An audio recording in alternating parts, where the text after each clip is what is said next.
Assalamualaikum warahmatullahi wabarakatuh. Hamdan syakirin, hamdan na'imin. Alhamdulillahilladzi arsala rasulahu bil huda wa dinil haq liyudhhirahu 'ala dini kulli walau karihal kafirun. Asyhadu an la ilaha illallah wa asyhadu anna Muhammadan abduhu wa rasuluh. Allahumma salli wa sallim wa barik alaihi wa ala alihi wa ashabihi ajma'in, amma ba'du.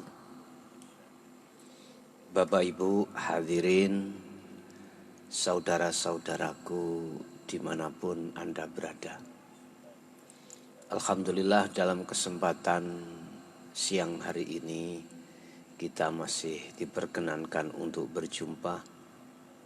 Semoga apa yang nanti kami bahas betul-betul menjadi satu ilmu yang barokah, manfaat fid dini wad dunya wal akhirah.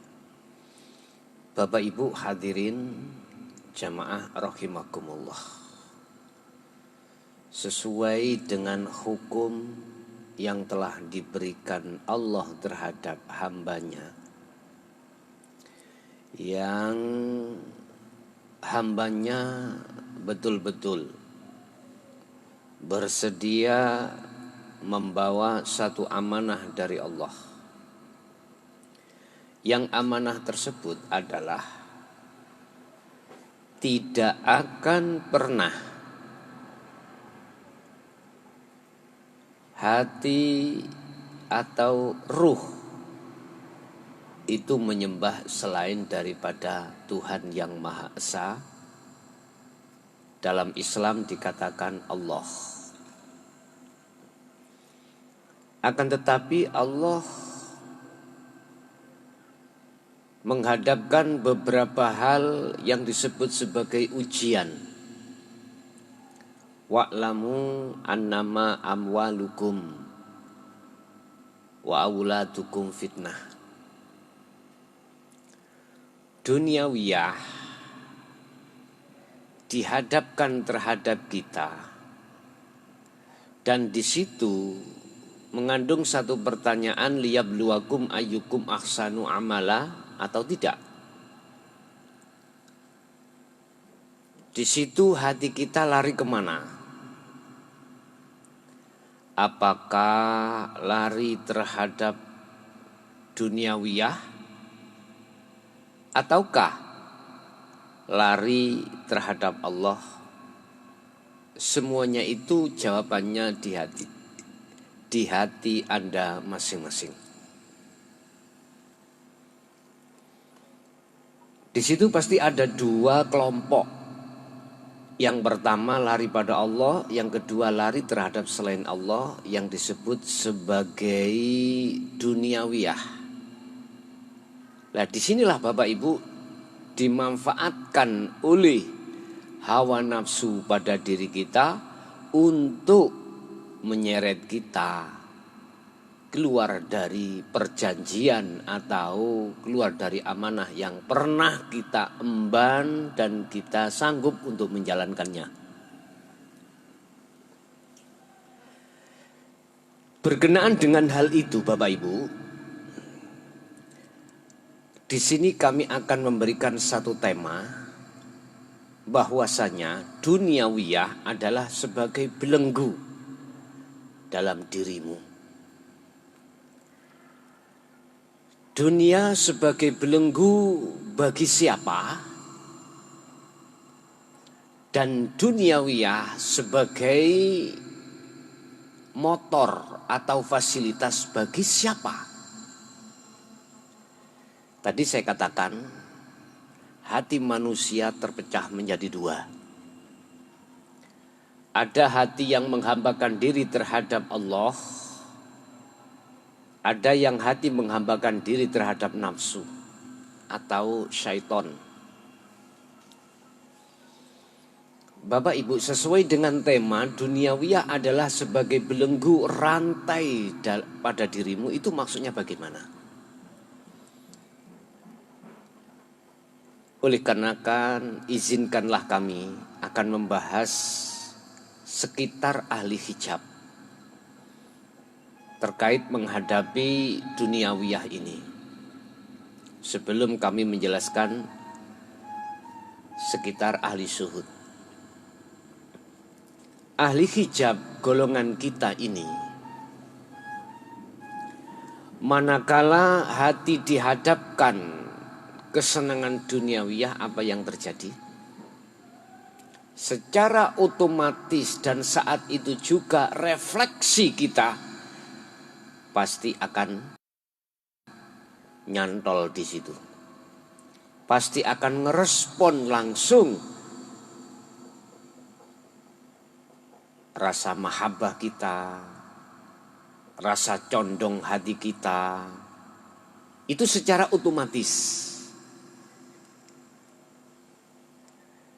Dan ketika saat-saat itu kita tidak menyadari kalau duniawiyah ini adalah merupakan satu belenggu. Tidak menyadari. Belenggu itu semacam rantai. Manakala Anda dirantai di tiang atau di cagak, kau tidak akan pernah bisa berjalan.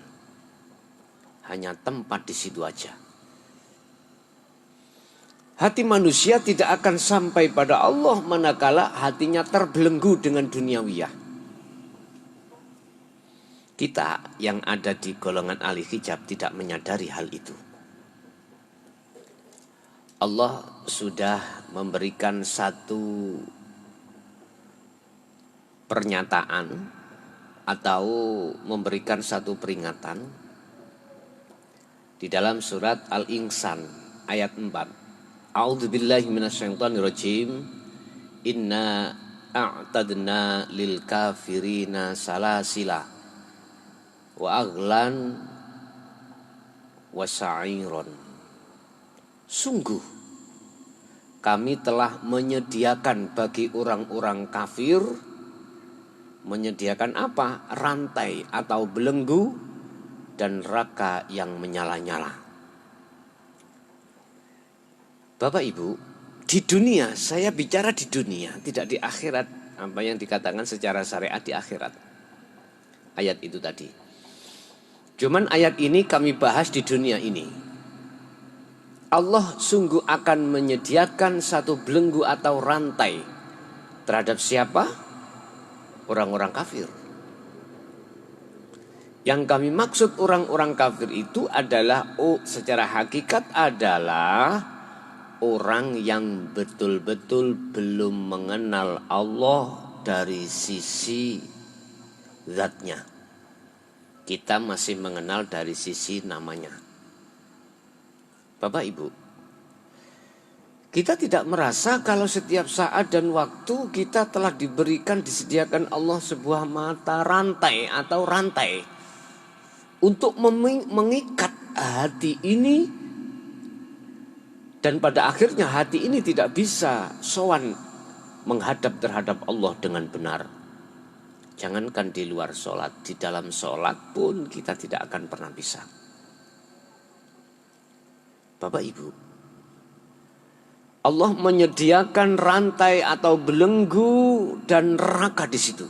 Artinya hati kita oleh karena dibelenggu oleh hawa nafsu lewat kesenangan duniawiyah itulah akhirnya hati ini tidak bisa ma'rifat terhadap Allah. Dan di situ tempat neraka kita. Akhirnya apa? Hati kita selalu gelisah. Hati kita selalu takut, khawatir akan hal-hal apa yang akan terjadi, lebih-lebih sesuatu keterjadian itu tidak menyocokkan hati kita sebagai manusia. Anak sakit, istri sakit, bisnis hancur, dan lain sebagainya. Itu bentuk neraka yang disiapkan Allah pada diri kita. Bapak Ibu, hal ini akan kita sadari kalau duniawiyah itu adalah merupakan satu belenggu. Manakala hati ini sudah sadar dan menyadari tentang hukum hakikat menuju makrifat pada Allah. Baru kalau menyadari kalau duniawiyah, kesenangan duniawiyah itu belenggu, maka bagaimana caranya belenggu itu tidak membelenggu kita, justru belenggu itu sebagai media kita untuk bertemu Allah. Sebab Allah sudah katakan, dimanapun kau menghadap, di situ ada wajah Allah. Anak, suami istri, harta, kekayaan apapun, di situ juga ada Allah. Oleh karena itu Bapak Ibu, golongan sekitar ahli hijab kita itu tidak bisa masuk di situ. Dan inilah akan menjadi rantai pada hati kita pada Allah.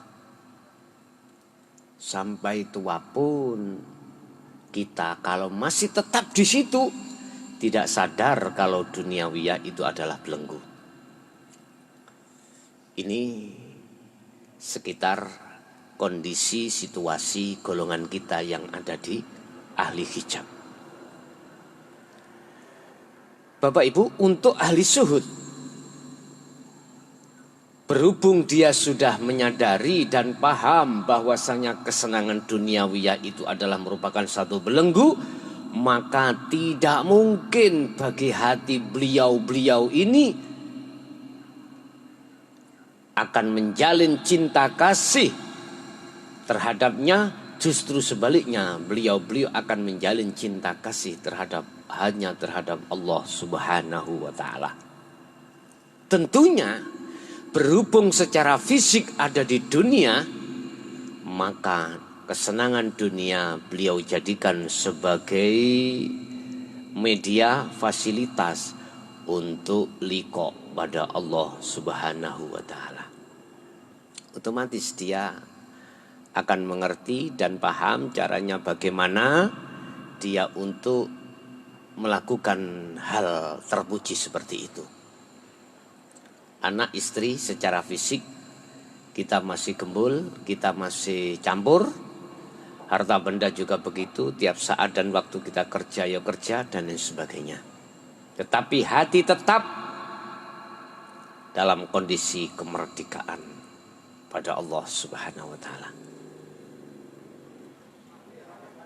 Orang-orang ahli syuhud yang seperti ini ketika saat di dunia secara fisik sudah tidak bisa lagi dibelenggu dengan kesenangan dunia, ya.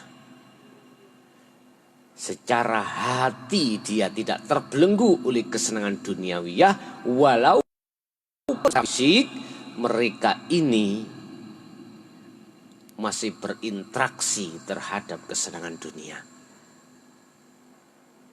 Oleh sebab itu beliau-beliau pasti di dalam hatinya bagaimana kita lepas baik secara batin maupun secara dohir dari belenggu kesenangan dunia itu. Sehingga beliau-beliau itu mengapa rindu dengan kematian secara syariah. Karena ya itu tadi, yang namanya duniawiyah itu sebagai belenggu bagi mereka. Sehingga hatinya tidak akan mungkin mengikuti, menghadap terhadapnya. Justru itu sebagai fasilitas bagaimana bisa bermanfaat bagi dirinya, keluarga, dan orang lain.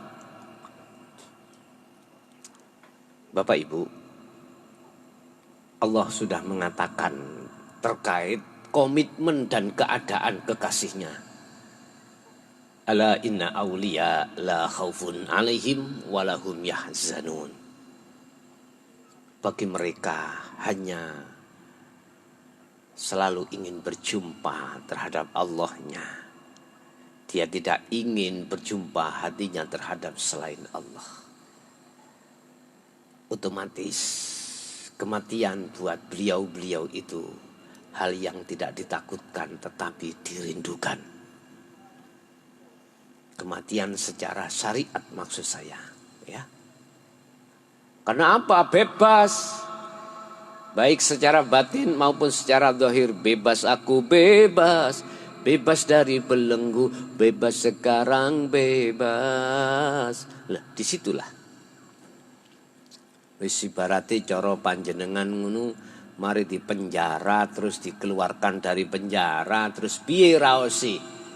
Bagaimana keadaan hatimu? Enak toh? Iya toh? Jelas. Iki penjara dunia padahal, apalagi penjara akhirat. Subhanallah. Jadi Bapak Ibu, sesuai tema duniawiyah adalah sebagai belenggu, iku bagi siapa?